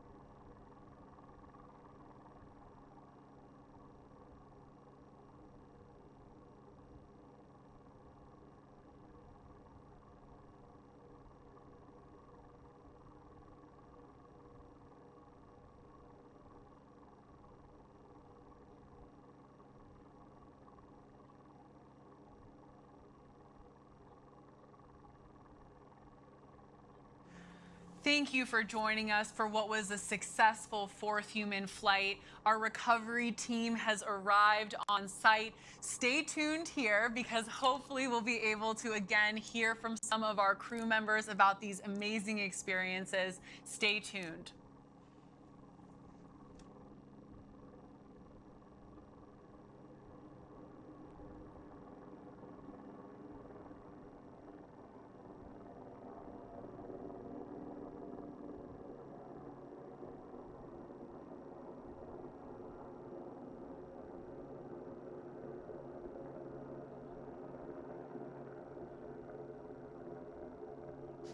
There's crew member 7, Sarah Knights, racing over to wave to the world's newest astronauts.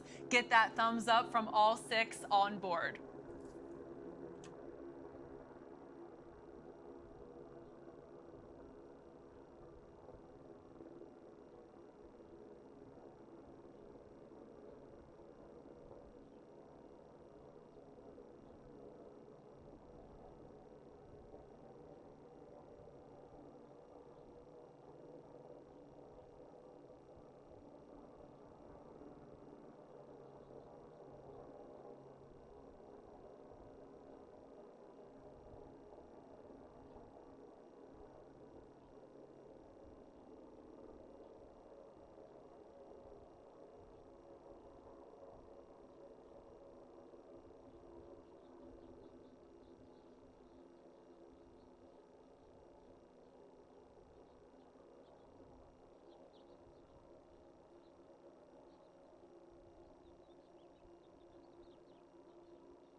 The Roaring Twenties crew is back, and there you see our crew member 7, Sarah Knights, with those stairs getting ready to open the hatch here in just a few moments.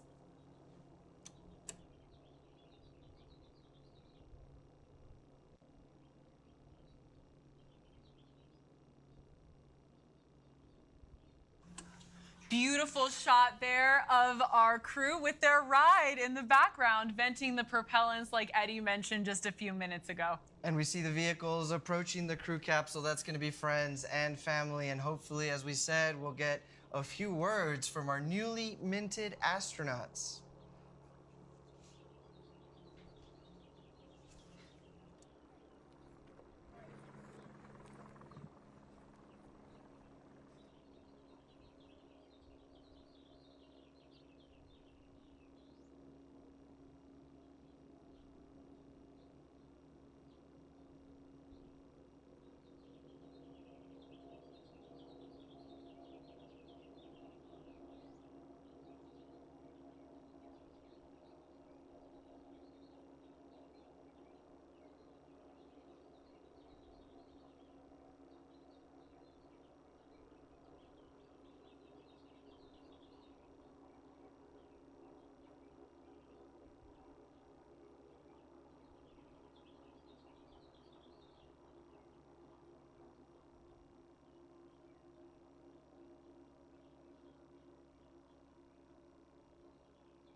And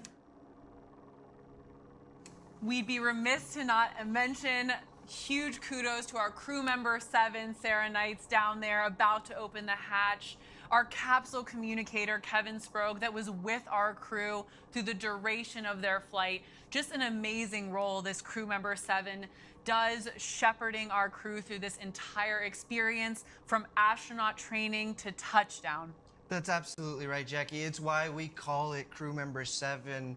We, Team Blue, through Sarah and through Kevin, ride with these astronauts to space and back, and we're with them every step of the way.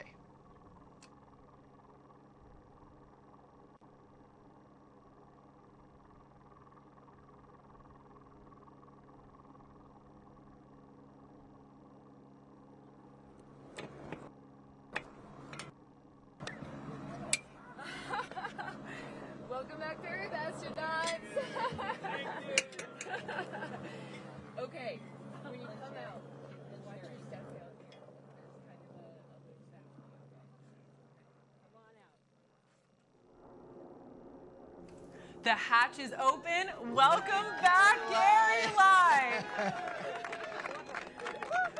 George Nield, congratulations.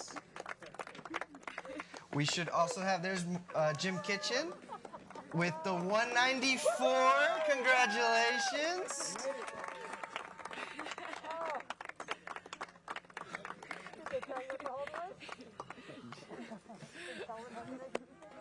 Thank you, Marty Allen, for riding to space today. As we promised, allergies did not hold Marty back today.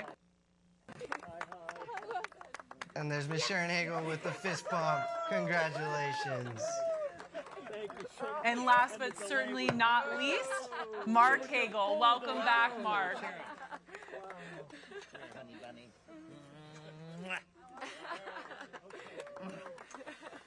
Camera's over here.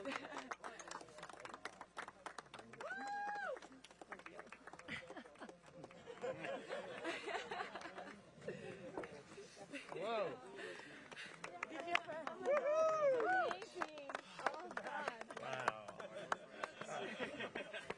It's the most beautiful thing I've ever seen.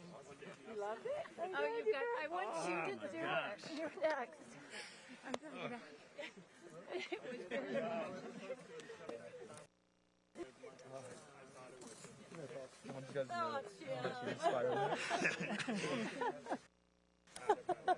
I don't know that I could even, words could do that justice. I must have to feel it. How was it going up for you? Was it everything you'd hoped for? Was it everything you'd expected it to be? It was different. I mean, I don't know, because I've never been in the centrifuge, so I mean, you know, I felt my skin pulling taut, and I think more dramatic than even the 0G was the throttle back from 3G. You know, when we throttled down, I felt like I was rising there, and even the entire time I felt I was in 0G, I felt like I was falling towards the ceiling. So it was intense, and I did get a little bit of a feeling of vertigo. Really? So, okay. Yeah. And I know most of the astronauts have said in the past that they haven't felt nauseous. I did feel a little bit of nausea for sure. Okay. Yeah. What about the windows? Oh, yeah, it was like being outside. It was like being. Wow, that's so good. Absolutely. It was a beautiful, clear day. I don't know exactly what we were seeing, but we were seeing.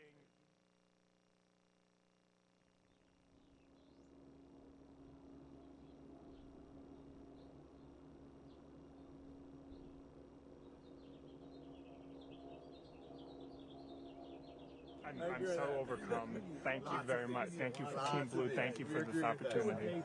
I will never forget it. Thank you. Thank you for making this real and making it a possibility for us to be able to send people.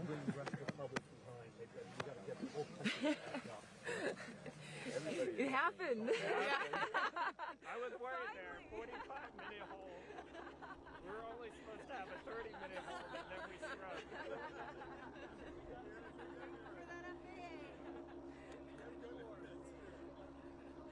Yeah, did you talk to George about that?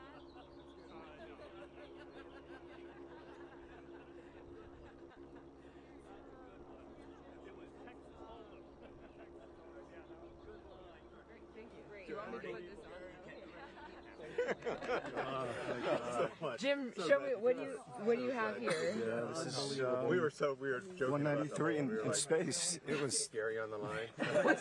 What is 193? 193 is we also had the countries that I visited. I brought all of my passports with me, representing all of the countries in the world, and this was pushing that final boundary, going to space. And let me tell you, that was an out-of-body experience.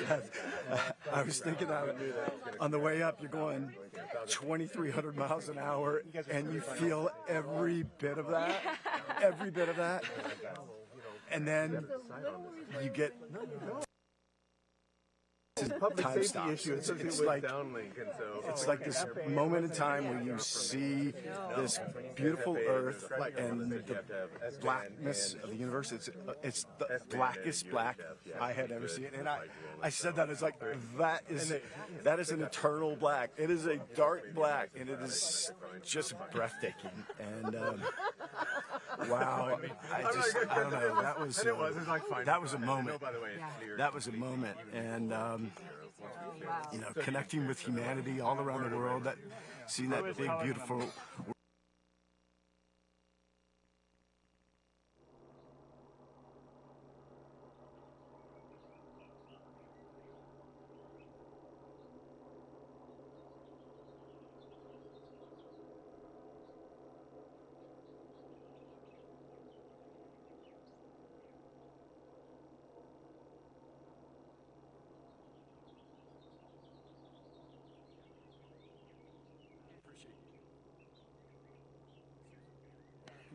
Go Tar Heels! Yes, go Tar Heels. Reaching for the yeah, right. Here's your hat. Yeah, here. I'll hold it. You got this. Okay. All right. I love you. Amazing words from their incredible experience. So special to hear from our crew. Also coming up here shortly will be our special astronaut pin ceremony. Stay tuned for more.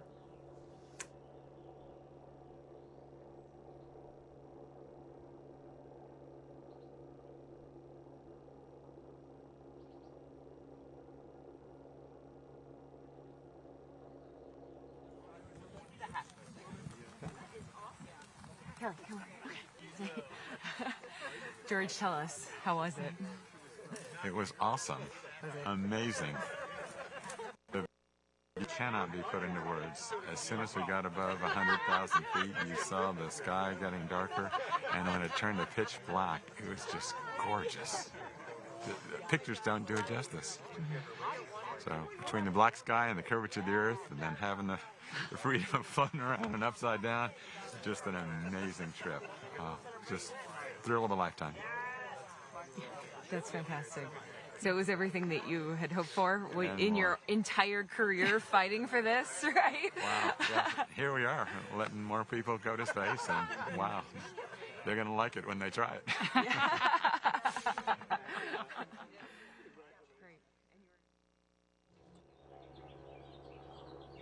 And there you have it from Dr. George Nield himself. Pictures don't do it justice.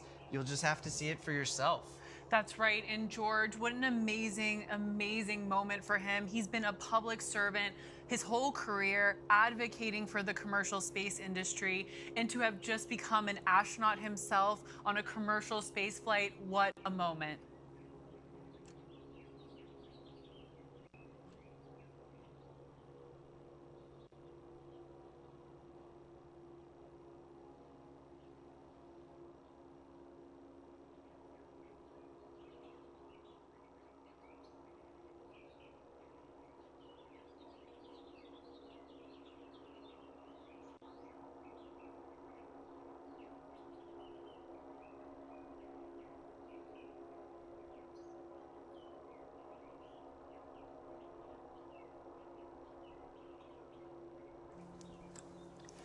We're getting set up right now for that special astronaut pinning ceremony. Can't wait to see this crew get their wings.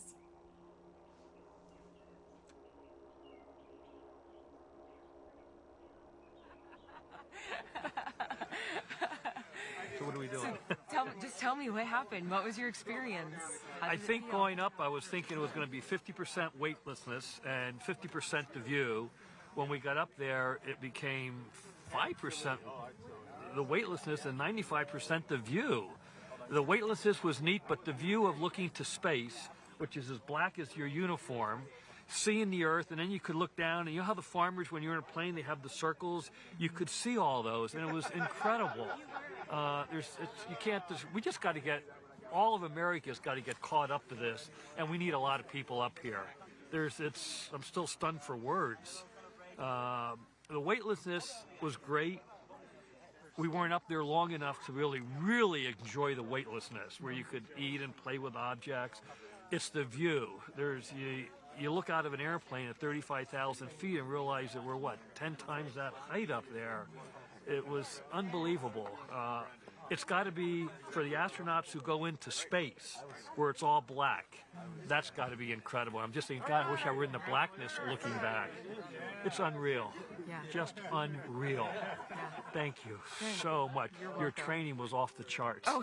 We got in and it was like, oh, this is just what we've been doing for the last few days. Good. That's the intention. It was unbelievable. That you can relax but I did even I wanted to do somersaults and all that, and I was just taken back by the view. It's you can't put it into words. You just have to see it. Yeah. You can't put it into words. And coming down, that's where you really felt the G's coming down.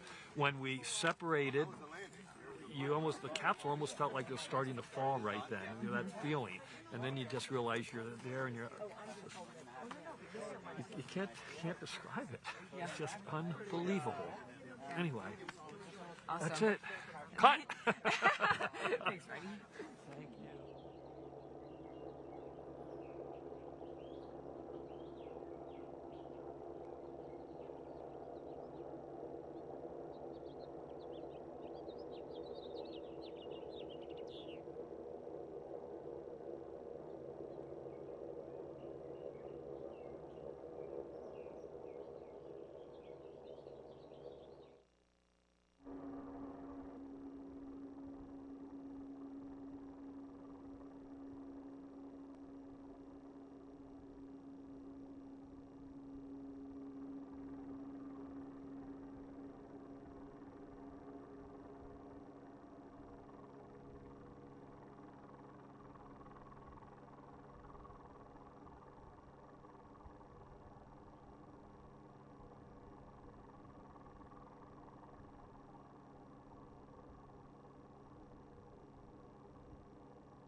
Lots of proud Cornell grads watching, I'm sure. Gary live, proudly waving the flag.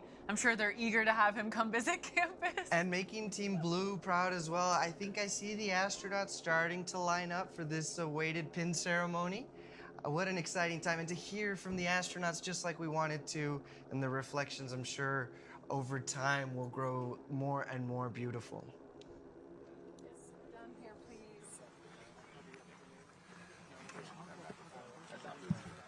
Oh, we can do it, yeah. We can do it. Maybe I'll just keep it. Right. Exactly. Yeah. Good thought. Here, take off. I'll step back. Okay, thank you. Yep. Ready to start. Yep. Get them in the pinning. It's cold out here. Brisk.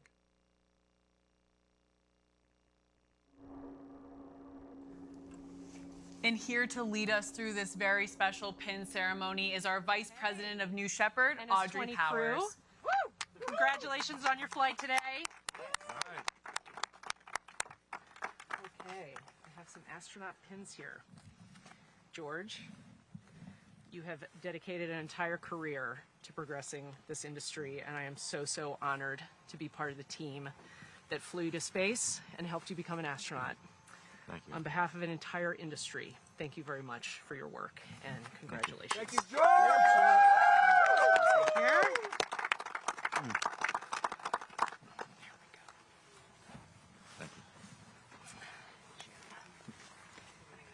Jim, the great explorer, astronaut Marco, right? After a lifetime of exploring, congratulations on crossing your 194th border today.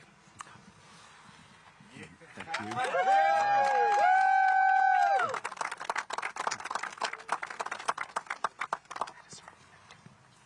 Thanks. Marty, right one, Marty. Marty, also a great adventurer. I hope that the view out the window was even better than you thought. Fabulous. It was? Fabulous. Good. Congratulations on this most grand adventure. When are we going again? That's right.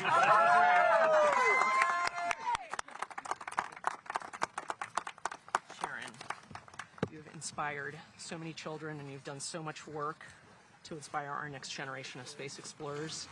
Thank you very much for all the work you do with our next generation, and congratulations. You're making cry.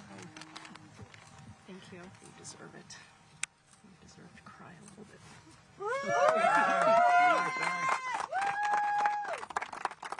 And Marc, my fellow Boilermaker. Yes, indeed. Yes, Purdue. indeed.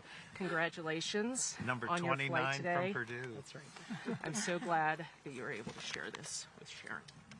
Thank you. There you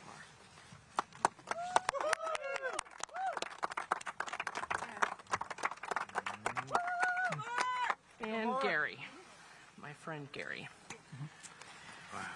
You make Blue proud every single day, every single one of us. You are our colleague, you are our mentor, you are our friend, and without you, none of this is possible. On behalf of a deeply, deeply grateful Team Blue, congratulations and thank you. Thank you.